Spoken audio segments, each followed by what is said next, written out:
दोस्तों, आज की भागम भाग भरी जिंदगी में लोग इतने सेल्फिश और सेल्फ सेंटर्ड हो गए हैं कि वे दूसरों की भलाई की बात तो दूर, उनकी तरफ देखना भी पसंद नहीं करते। रोड पर एक व्यक्ति गिरा पड़ा है।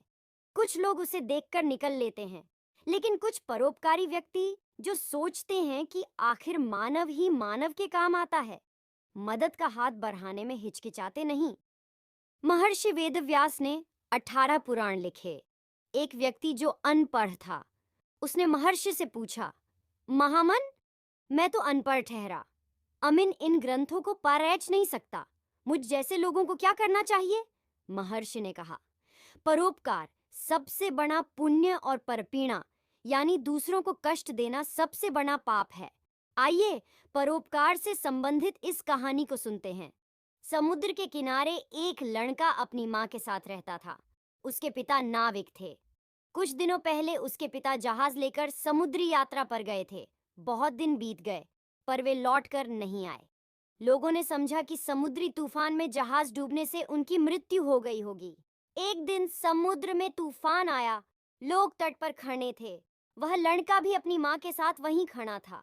उन्होंने देखा कि एक जहाज तूफान में फंस गया है। जहाज थोड़ी देर में डूबने ही वाला था। जहाज पर बैठे लोग व्याकुल थे। यदि तट से कोई नाव जहाज तक चली जाती तो उनके प्राण बच सकते थे। तट पर नाव थी, लेकिन कोई उसे जहाज तक ले जाने का साहस न कर सका। उस लड़के ने अपनी माँ से कहा, माँ, मैं नाव लेकर जाऊंगा। पहले तो माँ के मन में ममता उमड़ी, फिर उसने सोचा कि एक के त्याग से इतने लोगों के प्राण बचा लेना अच्छा है। उसने अपने पुत्र को जाने की आज्ञा दे दी। वह लड़का साहस करके नाव चलाता हुआ जहाज तक पहुंचा। लोग जहाज से उतरकर नाव में आ गए। जहाज डूब गया। नाव किनारे की ओर चल दी। सबने बालक की प्रशंसा की और उसे आशीर्वाद देने लगे। संयोग से उसी नाव में उसके पिता भी थे। उन्होंने अपने पुत्र को पहचाना। लड़के ने भी अपने पिता को पहचान लिया।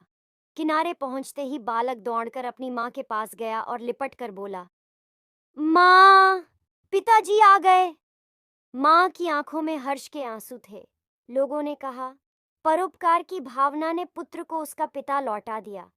तो दोस्तों, परोपकार से मन को शांति और सुख मिलता है। परोपकारी व्यक्ति का नाम संसार में अमर हो जाता है। महाराज शिवी, रंतिदेव आदि ने प्राणों का मोह छोड़ डाह के परोपकार करके दिखलाया था, इसलिए वे अमर हो गए।